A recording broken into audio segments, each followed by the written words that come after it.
अस्सलामुअलैकुम तमाम देखने और सुनने वालों को वक़ार अल-बिशर में खुशामदीद कहता हूँ और अपनी क्लास का आगाज़ हदीस करीम से करते हैं। नबी करीम सल्लल्लाहु अलैहि वसल्लम ने इरशाद फरमाया, जब तुम में से कोई सजदा करे तो ऊँट की तरह न बैठे, उसे चाहिए कि घुटनों से पहले अपने हाथों को ज़मीन पर रखे। प्यारे बच्चों, आज की क्लास में एक्सरसाइज 4.4 क्वेश्चन नंबर 4 और 5 को सॉल्व करेंगे। तो वीडियो को शुरू करने से पहले कमेंट सेक्शन में लाजमी बताएं कि आप हमारी वीडियो कहाँ से देख रहे हैं और आपके स्कूल में पढ़ते हैं। तो चलते हैं अपने क्वेश्चंस की जानिब।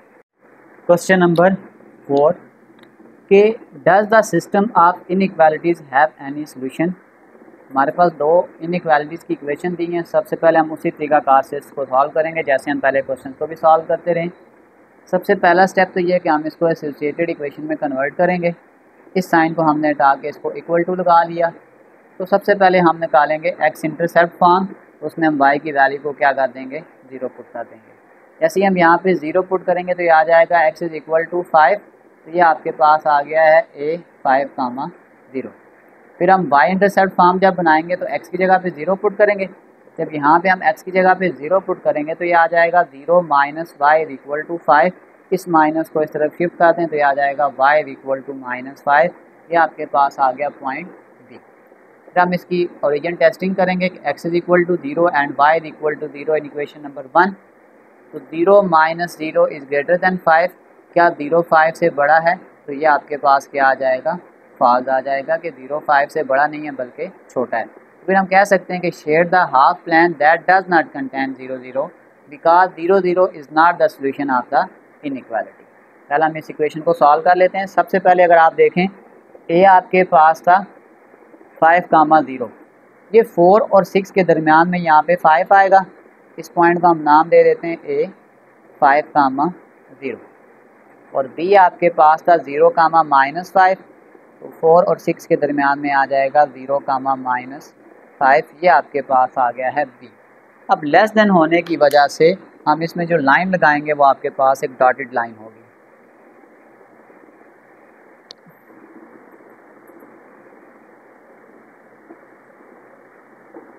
ये आपके पास आ गई है डॉटेड लाइन। अब हमारे पास क्योंकि जो कंडीशन फॉल्स थी तो फिर ओरिजिन तो आपके पास इस जगह पे यहाँ पे आ रहा है। तो इसका मतलब हम फिर ऊपर वाला एरिया शेड नहीं करेंगे बल्कि यहाँ पे नीचे वाले इस एरिया को शेड करेंगे। तो ये हमारे पास एरिया शेड हो जाएगा इस ग्राफ के लिए।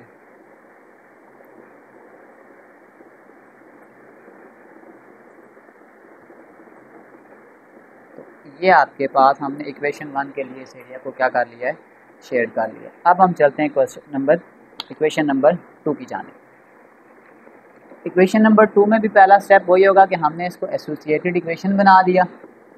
फिर यहाँ पे एक्स इंटरसेप्ट बनाएंगे तो y की जगह पे हमने 0 पुट कर दिया। तो ये पहला पॉइंट आपके पास मिल गया 1, 0। इसको हमने c का नाम दे दिया। फिर y इंटरसेप्ट बनाएंगे तो x की वैल्यू 0 पुट कर देंगे तो ये आ जाएगा 0 माइनस वाई इक्वल टू 1। इस माइनस को इस तरह शिफ्ट कर दें तो ये आ जाएगा d 0 माइनस 1। तो अब आपके पास आ जाएगा for testing put x is equal to 0 and y is equal to 0 in 1 and 2। तो जब यहाँ पे हम टेस्टिंग करेंगे तो ये आपके पास आ गया 0 इज़ लेस देन 1। तो ये वाली वैल्यू आपके पास ट्रू हो जाएगी। तो फिर हम कहते हैं कि share the half plan that contain 0 0 because 0 0 is the solution of the inequality. अब अगर हम पॉइंट सी देखें तो पॉइंट सी में आपके पास है 1, 0। तो ये यहाँ पे आ जाएगा, ये सी है और ये पॉइंट आपके पास आ जाएगा 1, 0। और जो d है वो आपके पास 0, -1। तो यहाँ पे आपके पास आ जाएगा d 0, -1। अब अगर हम इसको आपस में ज्वाइन करेंगे तो ये आपके पास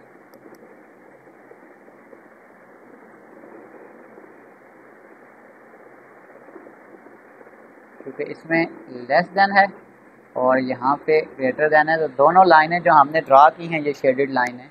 लेकिन क्योंकि इसमें जब हमने ओरिजिन टेस्टिंग की तो आंसर ट्रू आ गया था, तो इसमें हम इस एरिया को शेड करेंगे।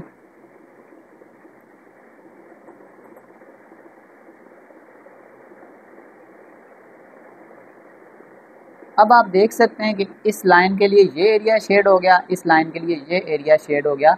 लेकिन दोनों के लाइन को कोई ऐसा एरिया नहीं है जो शेडेड एरिया इंटरसेक्ट हो रहा हो, तो फिर हम ये कह सकते हैं कि given inequalities have no solution because no shaded area intersect। ये जो दोनों एरिया शेडेड हैं ये एक दूसरे को इंटरसेक्ट नहीं कर रहे, तो अगर इंटरसेक्ट नहीं कर रहे तो इसका मतलब है ये जो आपके पास इनइक्वालिटी है इनका सोल्यूशन सेट नहीं है। चलते हैं नेक्स्ट क्वेश्चन की जानिब। Question number 5। क्वेश्चन नंबर 5 में हमें कह रहा है कि ओपन एंडेड क्वेश्चन है, describe a real life situation that can be modelled by a system of linear inequalities then write and graph the system of inequality. कि हमने इसको खुद से एक क्वेश्चन को डिराइव करना था, तो हमने एक रियल वर्ल्ड सिचुएशन ले ली कि we are planning a school event and want to buy pens and notebooks. Each pen cost Rs20 and each notebook cost Rs50। Total budget आपके पास 500 है और बाय एटलीस्ट कहते हैं कम से कम 5 आइटम्स इन टोटल। एटलीस्ट कहते हैं कम से कम, तो ये फिर ज़्यादा भी हो सकते हैं। तो अगर हम इसको इक्वेशन की फॉर्म में लेके जाएंगे, तो अगर हम इसकी इक्वेशन बनाएंगे, तो अगर हम पेन्स को कंसीडर करते हैं कि हम वेरिएबल x यूज़ करेंगे नंबर ऑफ़ पेन्स के लिए और वेरिएबल यूज़ करेंगे बाय नंबर ऑफ़ नोटबुक के लिए, तो अब आप याद रखिएगा कि हम मैक्सिमम 20 पेन्स खरीदेंगे और उसकी जो कॉस्ट है वो आपके पास 20 है और जो नोटबुक है उसकी कॉस्ट 50 है। तो ये आपके पास आ जाएगा 20x + 50y, और जो हमारे पास बजट है वो 500 है, तो इसका मतलब लेस देन इक्वल टू, यानी मैक्सिमम जो बजट है वो आपके पास 500 है, उससे ज़्यादा हम नहीं जा सकते। और सेकंड कंडीशन हम फिर यूँ करेंगे कि bye at least 5 item in total, यानी कम से कम हम 5 खरीदेंगे लेकिन ज़्यादा भी खरीद सकते हैं, तो फिर इसलिए हमने ग्रेटर देन और इक्वल टू का मतलब होगा कि 5, और अगर हम ज़्यादा भी खरीदना चाहें तो ज़्यादा भी खरीद सकते हैं। तो ये हमने 2 इनइक्वालिटी इक्वेशन बना लिए हैं, बाकी वही तरीकाकार है, आगे हम फर्दर इसको सॉल्व करेंगे। तो सबसे पहले ये वैल्यू थोड़ी बड़ी है, इसको शॉर्ट करने के लिए डिवाइड 10 ऑन बोथ साइड। जैसे ही हम इसको 10 के साथ डिवाइड करेंगे तो ये आपके पास आ जाएगा 2x + 5y = 50। तो पहला काम तो हमने ये कर दिया कि एसोसिएटेड इक्वेशन बना ली। दूसरा स्टेप आपके पास है कि x इंटरसेप्ट पुट y = 0। जैसे यहाँ पे हमने 0 पुट किया तो ये 50, इस 2 को इधर डिवाइड करेंगे तो ये 20 आ जाएगा, 20, 0। फिर सेकंड स्टेप आपके पास आ जाएगा, जैसे ही हम इसका y इंटरसेप्ट निकालेंगे तो x की वैल्यू 0 पुट कर देंगे। यहाँ पे हमने 0 पुट किया, 5y = 50, 5 को तो डिवाइड करेंगे तो ये 10 आ जाएगा। तो ये सेकंड पॉइंट हमने बना लिया 0, 10। तो ये A पॉइंट बना लिया और ये B। अब इसी तरीका कार से अगर हम इसकी एसोसिएटेड इक्वेशन बनाएंगे तो ये =5 आ गया। जब यहाँ पे हमने x इंटरसेप्ट बनाया तो y की जगह पे 0 पुट करेंगे तो ये आपके पास जो C पॉइंट बन जाएगा वो 5, 0। और जब हम y इंटरसेप्ट बनाएंगे तो x की जगह पे यहाँ पे 0 पुट करेंगे तो y = 5। तो ये पॉइंट हमने C बना लिया है और ये हमने पॉइंट D बना लिया है। अब हम इसकी टेस्टिंग स्टार्ट करेंगे। अब हम यहाँ पे टेस्टिंग करेंगे, put x = 0 and y = 0 in equation number 1। x की जगह भी 0 पुट कर दिया और y की जगह भी 0 पुट कर दिया। जब ये 0 से मल्टीप्लाई होंगे तो ये 0 हो जाएगा। 0 is less than equal to 500, तो ये आपके पास कंडीशन 2 हो जाएगी। तो हम शेड करेंगे उस एरिया में जिसमें ओरिजिन आता है। एज इट इज़ यहाँ पे भी पुट करेंगे 0 + 0 is greater than equal to 5, तो ये कंडीशन आपके पास फॉल्स हो जाएगी। तो इसका मतलब अब उस एरिया को शेड नहीं करेंगे जिसमें ओरिजिन आता है। तो ये मैंने A, B और C, D के पॉइंट लिख लिए हैं। अब हम इसको अपने ग्राफ के अकॉर्डिंगली शेड करते हैं। तो सबसे पहले अगर हम A पॉइंट को ड्रा करेंगे तो वो था 25, 0। ये आपके पास A आ गया 25, 0। B आपके पास था 0 और 10, इसको मैं कंसीडर करता हूँ B 0 और 10। क्योंकि इसके साथ इक्वल टू लगा हुआ है तो जो लाइन हम लगाएंगे ये सॉलिड लाइन लगेगी।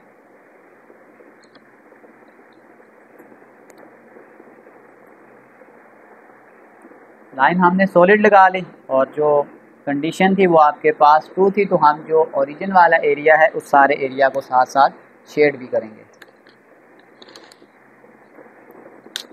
तो इसमें ये वाला सारा एरिया क्या हो जाएगा, शेड हो जाएगा इस इक्वेशन के लिए। ये हमने सारा एरिया शेड डाल दिया। इसी तरीक़ेकार से अगर हम इसके सेकंड पॉइंट को ड्रा करेंगे, जब हम इसके सेकंड पॉइंट को ड्रा करेंगे तो सी की वैल्यू थी आपके पास 5,0, ये यहाँ पे है, ये सी आ गया 5,0 और डी आपके पास आ जाएगा 0,5। तो ये यहाँ पे दरमियान में आ जाएगा डी 0,5। तो जब मैं आपस में इसको भी मैच करूँगा, क्योंकि ये भी इनइक्वालिटी ही बना रहा है और इसके साथ लेस दैन इक्वल टू भी आ रहा है, अब जो एरिया शेड होगा वो ये वाला एरिया शेड होगा। ये लेस दैन इक्वल टू है और ये ग्रेटर दैन इक्वल टू है, तो हमने जो लाइन लगानी है ये सॉलिड लाइन लगानी है। तो कंडीशन फॉल्स होने की वजह से अब हम इस एरिया को शेड नहीं करेंगे, बल्कि जो ये वाला सारा एरिया है ना सेकंड इक्वेशन के लिए, ये वाला एरिया शेड हो जाएगा जिसमें हम इक्वेशन को शेड करेंगे। लेकिन जो हमारे पास अब इसका फाइनल आंसर आएगा, फाइनल आंसर में हम वो वाला एरिया देखेंगे, जैसे ये वाला एरिया और ये वाला एरिया जो है, ये एरिया हमारे पास दोनों में आ रहा है। अब हमारे पास जो फाइनल शेडिंग होगी वो ये वाला एरिया होगा जिसको हम फाइनली शेड करेंगे दोनों इक्वेशन के लिए। तो जो ये वाला एरिया है ना, ये वाला, ये हमारे पास फाइनल सॉल्यूशन है इन दोनों इक्वेशन का। तो इसी के साथ हमारी एक्सरसाइज 4.4 कंप्लीट सॉल्व हो चुकी है। डिस्क्रिप्शन में मैं एक लिंक डाल दूंगा, अगर आप इन नोट्स को विजिट करना चाहें तो आसानी से विजिट कर सकते हैं। आखिर में एक छोटा सा मैसेज अपने देखने और सुनने वालों के लिए, जब किस्मत साथ ना दे और हालात ख़राब हों तो उनकी भी सुननी पड़ती है जिनकी कोई औकात नहीं होती। प्यारे बच्चों, अपना बहुत सारा ख्याल रखें। मिलते हैं अगली वीडियो में, तब तक के लिए अल्लाह।